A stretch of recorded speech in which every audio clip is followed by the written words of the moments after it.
우리 함께 나는 주님을 찬양하리라. 그리고 빛으로 부르신 함께 찬양으로 하나님께 영광 돌리겠습니다.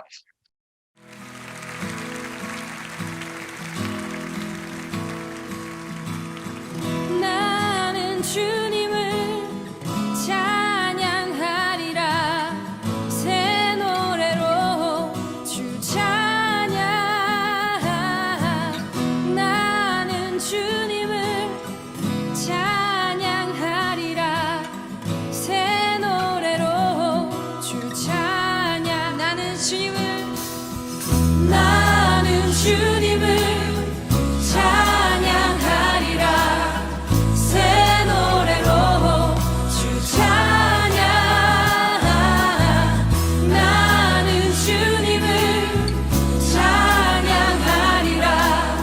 새 노래로 주 찬양. 나는 주님을 찬양하리라. 새 노래로 주 찬양. 나는 주님을 찬양하리라. 새 노래로 주 찬양. 오만과 뜻하여서 주님을 기뻐하리. 두 손을 높이 들고서 주님을 교회하리. 오만과 뜻하여서 내 주님을 기뻐하리. 두 손을 높이 들고서 주님을 경배하리. 할렐루야. 나는 주님을 찬양하리라. 새 노래로 주 찬양. 나는 주님을 찬양하리라. 새 노래로 주 찬양. 나는 주님을 찬양하리라. 새 노래로 주 찬양. 나는 주님을 찬양하리라. 새 노래로 나는 주님을 기뻐하리라. 아멘. 나는 주님을 기뻐하리라. 새 노래로 주 찬양. 나는 주님을 기뻐하리라. 새 노래로 다시 한번 나는 주님을 찬양하리라. 나는 주님을 찬양하리라. 새 노래로 주 찬양. 나는 주님을 찬양하리라. 새 노래로 주 찬양. 주 찬양.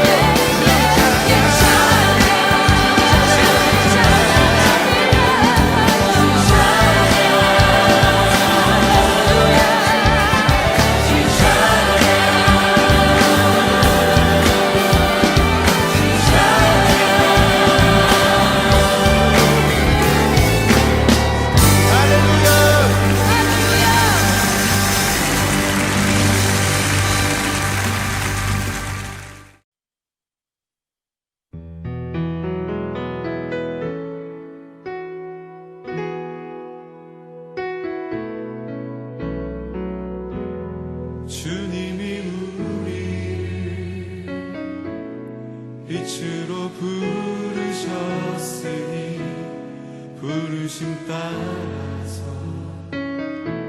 나 살기 원해. 거룩한 나라요, 주께서 택한 백성이니 주를 의지하여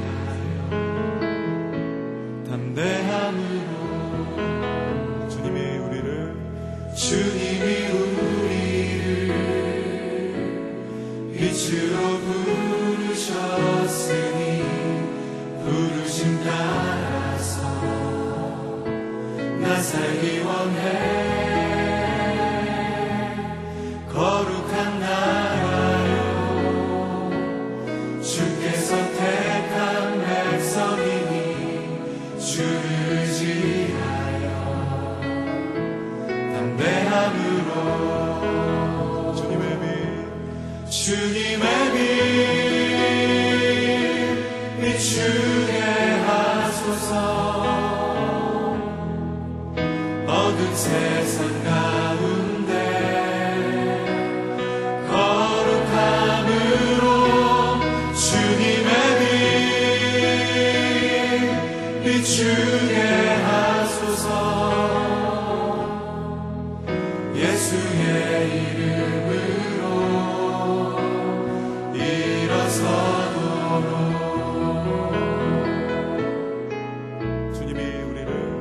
주님이 우리를 빛으로 부르셨으니 부르심 따라서 나 살기 원해. 거룩한 나라요 주께서 택한 백성이니 주를 의지하여 담대함으로 우리 다 함께 주님의 빛 비추게 하소서. 주님의 빛 비추게 하소서. 어두운 세상 가운데 거룩함으로 주님의 빛 비추게 하소서. 예수의 이름으로 우리 믿음으로 고백하면서 주님의 빛 주님의 빛 주님의 빛 비추게 하소서. 어두운 세상 가운데 어두운 세상 가운데 거룩함으로 주님의 빛 비추게 하소서. 예수의 이름으로 야말로 믿음으로 고백합시다. 주님의 빛 비추게 하소서. 주님의 빛 비추게 하소서. 어두운 세상 가운데 어두운 세상 가운데 거룩함으로 주님의 빛 비추게 하소서. 예수의 이름으로 일어서도록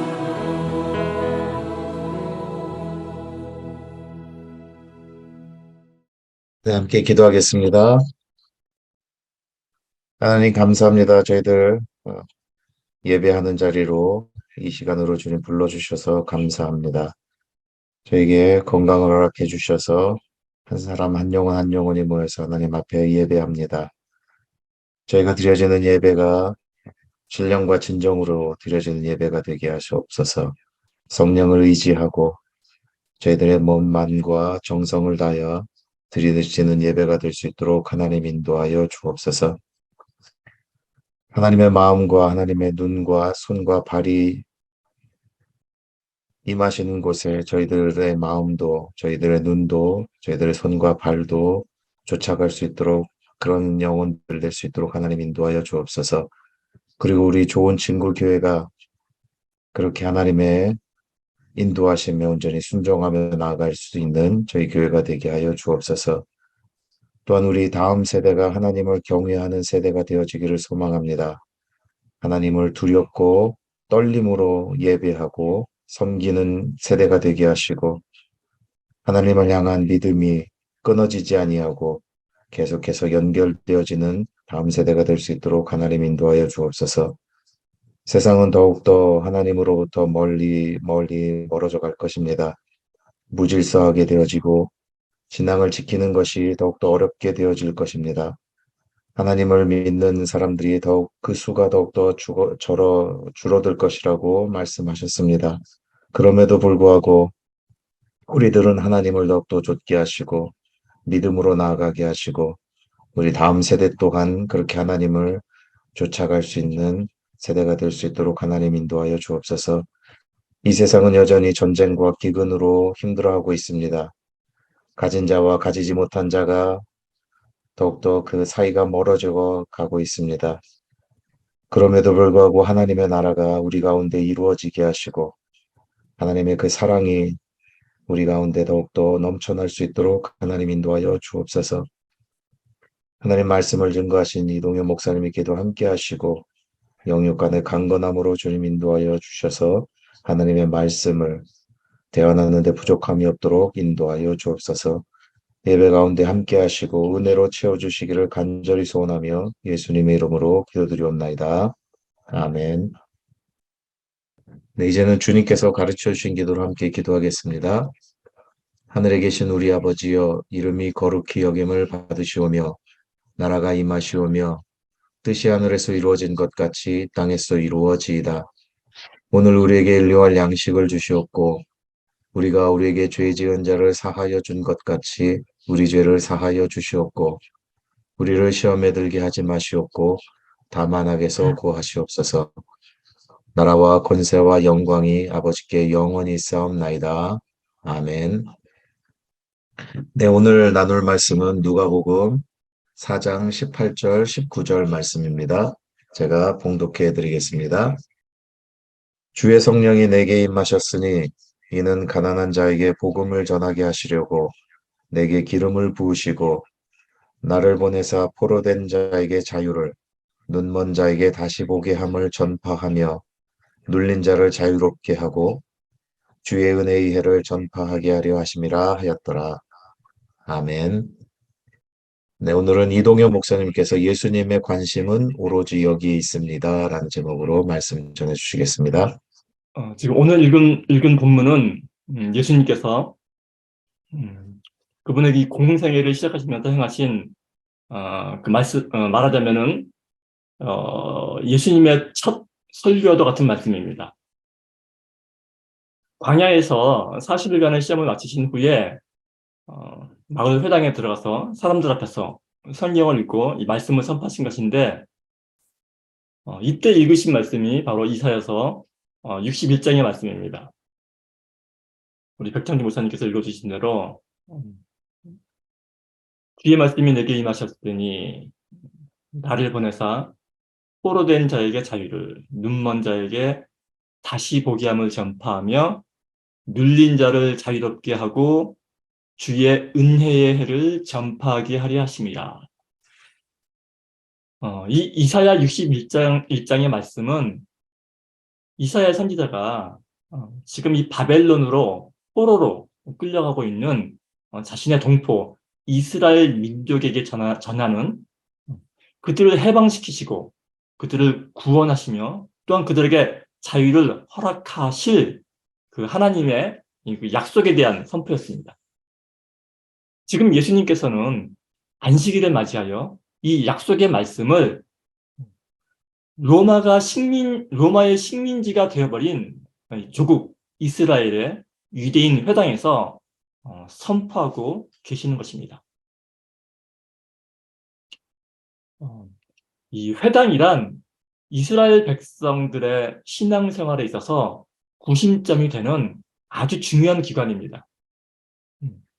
유대인들은 예로부터 어디가 되었든지 간에 성인 남자 10명만 모이게 되면 우선 회당부터 설립을 하곤 했습니다.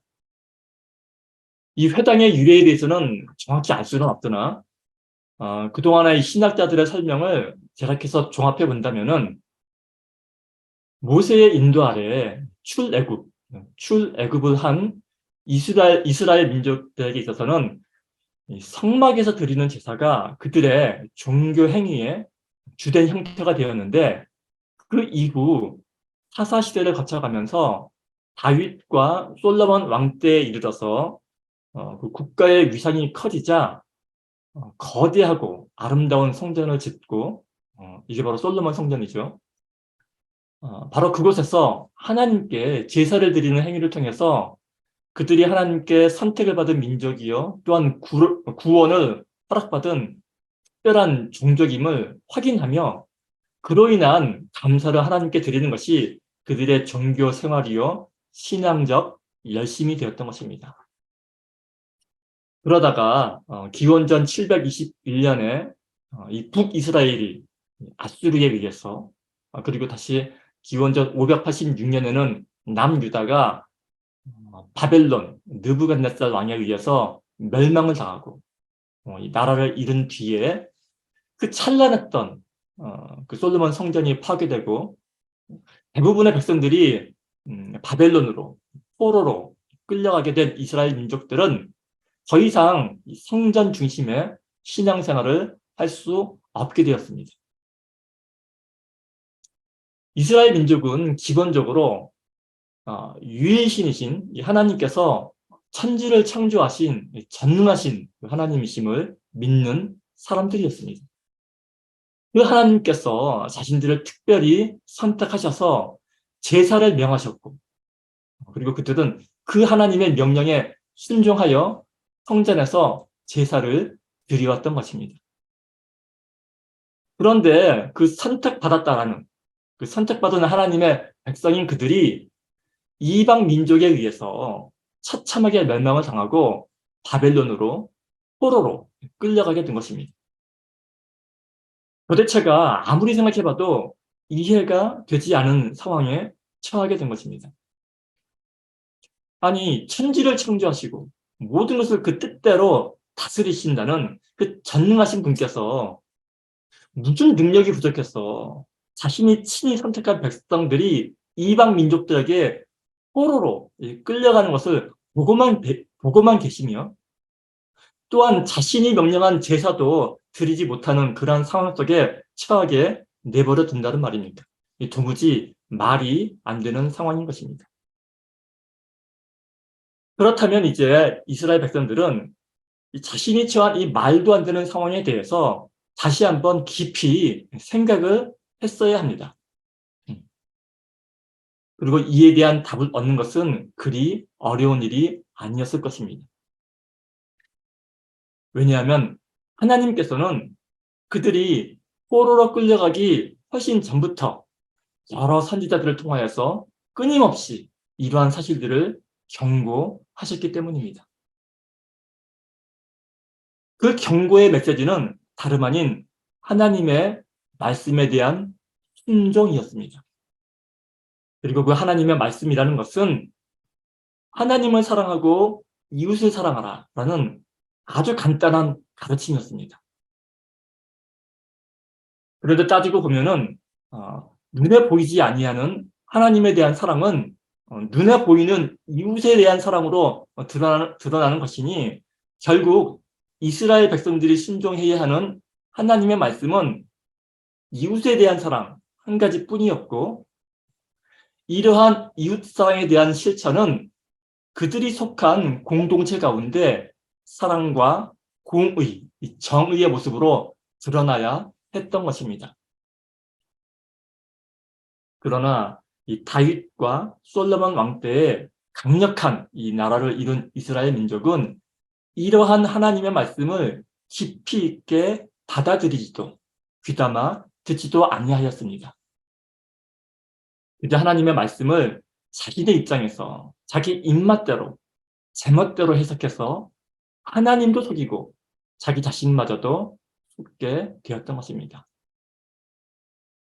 일례로 율법 가운데 하나님께서 피 흘리는 제사를 명하신 것은 하나님이 고기 굽는 냄새, 그 고기 굽는 그 향기로운 냄새를 즐기기 위함이 아님에도 불구하고 기름진 고기를 태워드리는 것으로 하나님을 만족시켜 드리려고 했고 안식일을 구별하여 지키라고 명하신 것은 그 안식일을 기쁘게 누림으로 인하여 하나님의 선하심, 그 하나님의 선하심을 기억하라는 것임에도 불구하고 그저 아무 의미 없이 안식일 하루를 기계적으로 아무 일도 못하게 하는 법을 만들어 놓고 이 법을 어길 시에는 고통스러운 형벌을 가하면서도 스스로는 하나님의 말씀에 순종했다고 자부하며 자랑스러워했던 것입니다.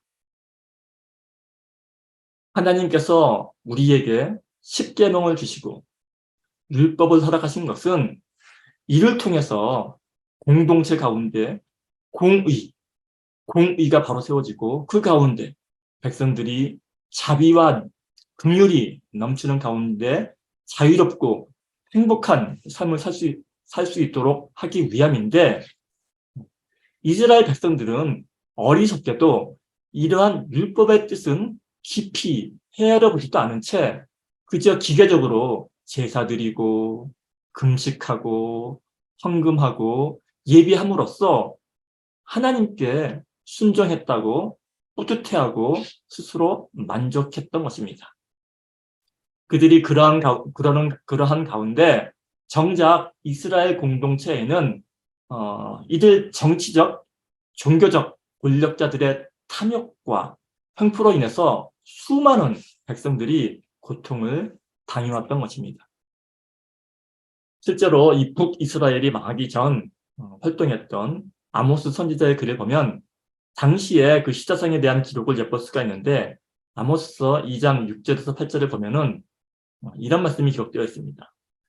여호와께서 이와 같이 말씀하시되 이스라엘의 서너 가지 죄로 말미암아 내가 그 벌을 돌이키지 아니하리니 그들은 은을 받고 의인을 팔며 신 한 컬레를 받고 가난한 자를 팔고 힘없는 자의 머리를 티끌 먼지 속에 발로 밟고 연약한 자의 길을 굽게 하며 아버지와 아들이 한 젊은 여자에게 다녀서 내 거룩한 이름을 더럽히며 모든 제단 옆에서 전당 잡은 옷 위에 누우며 그들의 신전에서 벌금으로 얻은 포도주를 마심이니라 하며 이 당시의 시대상을 전하고 있음을 볼 수가 있습니다. 그러니까 하나님께서는 이 이스라엘이 그 선지자들의 계속된 그 경고의 말씀에도 불구하고 끊임없이 불의와 악행을 일삼는 것을 역겨워하시고 마침내 그 나라를 망하게 하시고 성전 문을 닫게 하시는 초강수를 두셨던 것입니다. 좀 깨달으라고 말입니다. 그러나 이렇게 나라가 망하고 백성들이 포로로 끌려간 이후에도 이스라엘 백성들은 이 제사제도, 성전 제사제도를 유지할 어떤 사회적인 여건이 되지를 않자 성전 대신에 회당을 만들게 됩니다. 즉, 이 성전에서의 제사 대신 회당에 모여 하나님의 말씀과 안식일을 적극적으로 지키고 이를 통해서 선택받은 백성으로서의 자긍심과 그 구원에 대한 소망의 끈을 놓치지 않으려고 했던 것입니다. 그래서 결국 이 회당은 예전에 성전을 대신해서 이스라엘 민족의 구심점 역할을 하게 되었고, 이 제사의식을 행하는 것에서 율법을 철저히 지키는 것으로 그들의 종교 행위에 주된 형태만 바뀌게 되었을 뿐 무엇인가를 해드려서 하나님을 만족시켜드리고 그에 대한 대가로서 자신이 하고 싶은 것을 마음껏 하려고 하는 그들의 그 그릇된 종교심은 그대로 유지가 되었던 것입니다. 이 역사적으로 반복되고 되풀이되는 이러한 모습을 보며 저는 정말 인간이란 존재는 참으로 어찌할 수 없는 그런 한심한 존재임을 다시 한번 깨닫게 됩니다. 집에서 애들을 키우다 보면 부모로서 이 하나님의 마음을 조금이나마 깨닫게 되는 경우가 종종 있게 되는데, 예를 들면은 이 아이가 자라나서 학교에 다닐 나이가 되면은 부모들은 급할 때나 비상시에 이 연락할 때 사용을 하라고 아이에게 핸드폰을 사줍니다. 그죠? 그런데 이 아이가 그 핸드폰으로 하루 종일 들여다보고 게임만 하는 모습을 보면은 부모들은 속이 터지죠. 그러다가 결국 이 핸드폰을 그만 보라고 오래오래 소리를 지르게 되고 급기야는 핸드폰을 빼앗게 됩니다. 어느 가정에서나 흔히 일어나는 일일 것입니다. 이 부모가 아이의 핸드폰을 빼앗는 것은 이 핸드폰을 그만 보고 공부를 하든지 운동을 하든지 뭔가 좀 유익하고 건강에 도움이 되는 그러한 일을 하라는 그런 뜻일 것입니다. 그런데 이 핸드폰을 빼앗긴 아이가 이 부모의 속마음은 헤아리지 못한 채 엄마가 핸드폰 그만 보라고 했으니 이제부터는 핸드폰 그만 보고 앞으로는 컴퓨터로 드라마 봐야지. 난 참 말씀을 참 잘 듣는 아이야. 라고 한다면 그야말로 속 터지는 노릇이 아닐 수 없을 것입니다.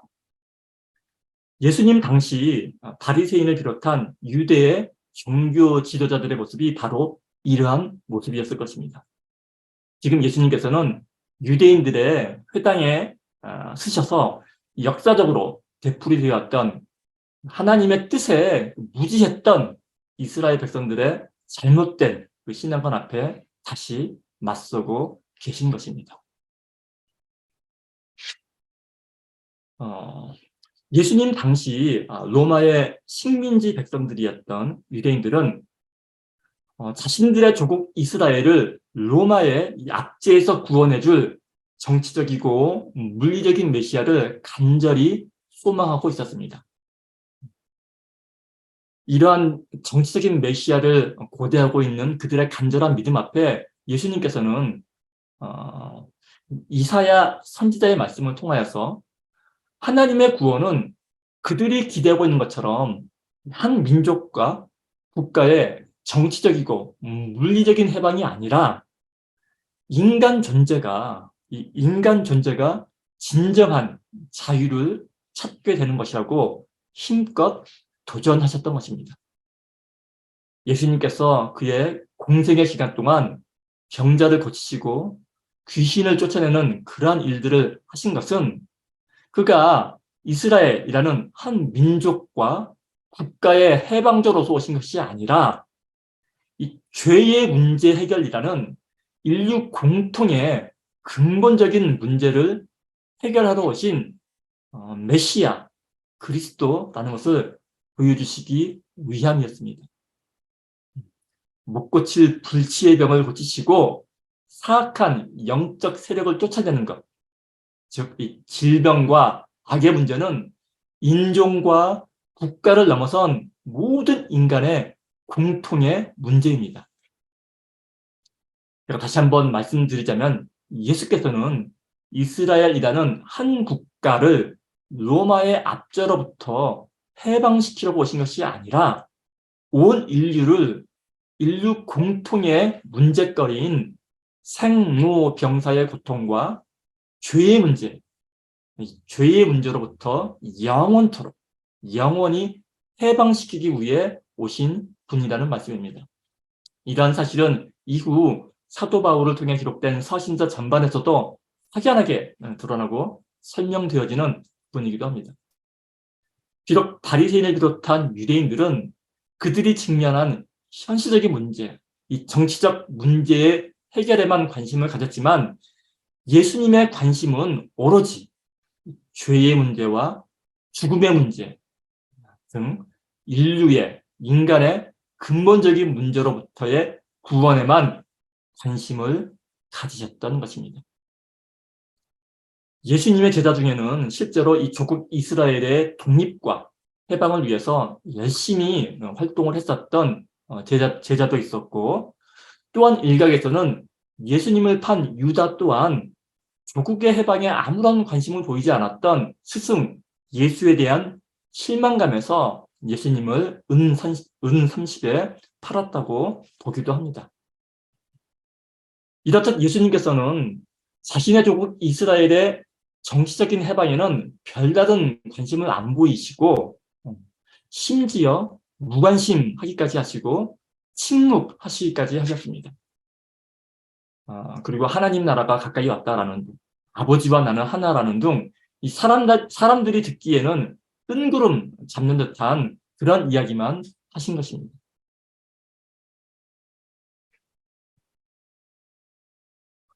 제자들이나 우리는 늘 이 증상을 호소합니다.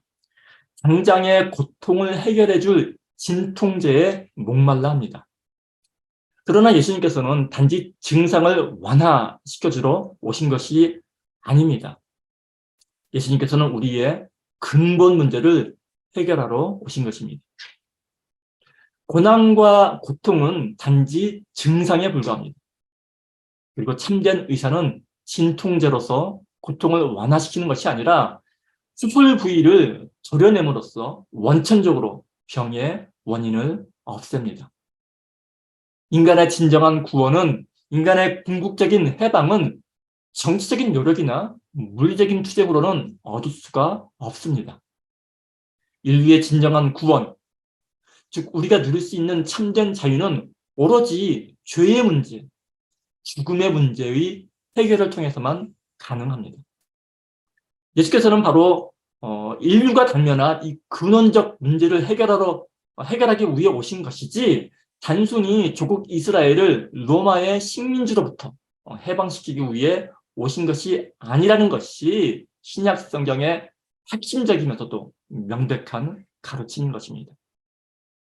그리고 이것을 가능케 하는 것은 물리적인 투쟁이 아니라 원수마저도 끌어안는 그런 사랑의 실천에 의해서라는 것이 예수님의 가르침의 핵심이며, 그리고 예수님께서는 자신의 가르침을 말로만 가르치신 것이 아니라 자신의 삶을 통하여서, 그리고 급기야는 십자가의 죽음을 통해서 우리에게 몸소 실천하며 그 본을 보이셨던 것입니다. 우리가 기독교인이라고 할 때, 이 기독교인이란, 크리스천이란 예수 그리스도의 가르침을 믿고 따르는 무리를 말합니다. 그런데 이 오늘날 그리스도인의 모습을 보고 있자면은 예수님의 가르침을 믿고 따르기는커녕 정말 정확하게 예수님께서 꾸짖고 하지 말라는, 따르지 말라라는 모습만을 정말 청개구리처럼 골라서 하는 것 같습니다.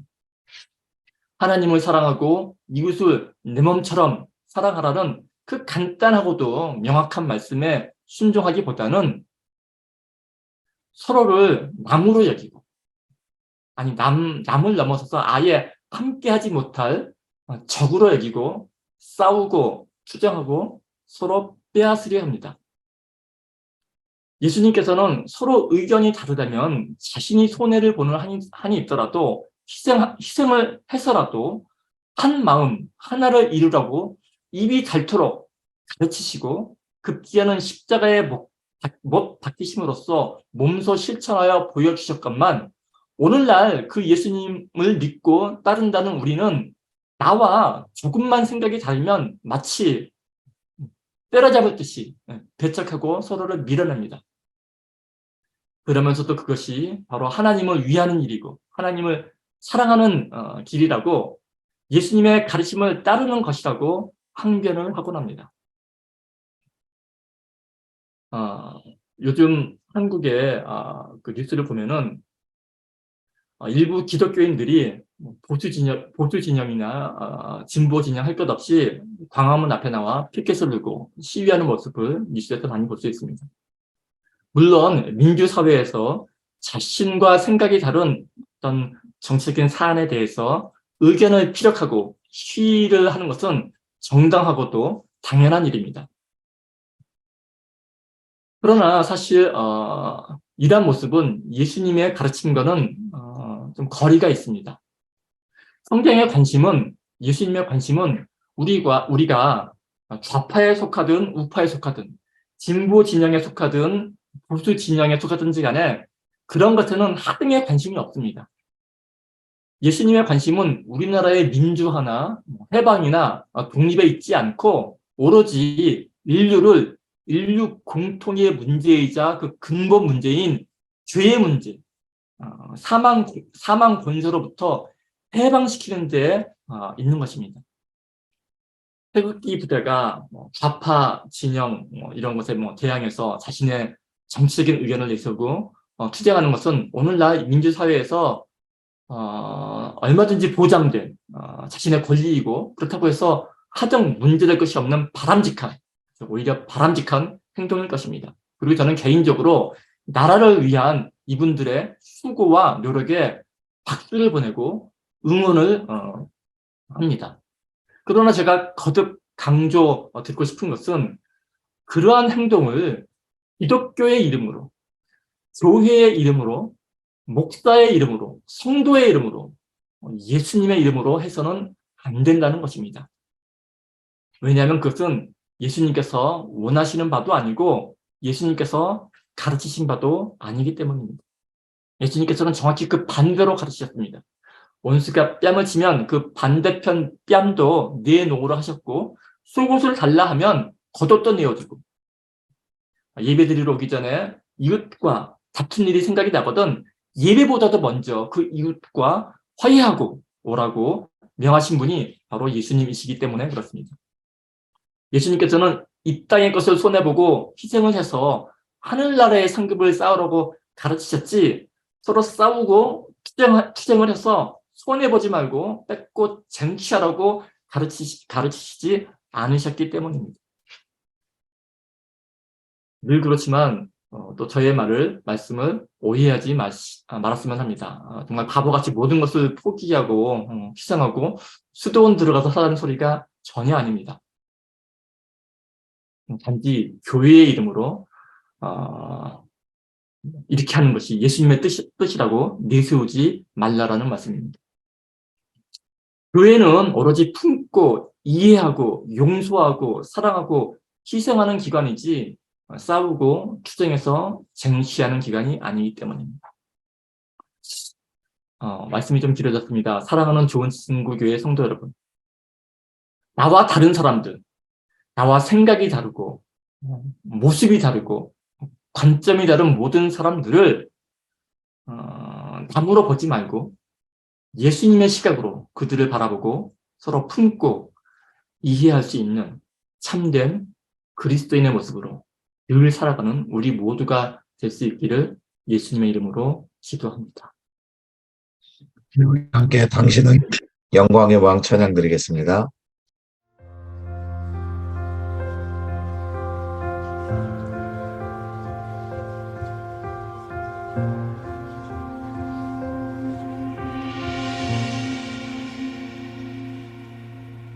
당신은 영광의 왕, 당신은 평강의 왕, 당신은 하늘과 땅의 주, 당신은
네, 이동현 목사님께서 축도해 주시겠습니다. 지금은 우리 구주 예수 그리스도의 은혜와 하나님 아버지의 사랑하심과 성령 하나님의 교제케 하심이 지금 이 시간 함께 모여 예배하는 좋은 친구 교회 모든 성도의 머리 위에 이제로부터 영원까지 함께 있을지어다. 아멘.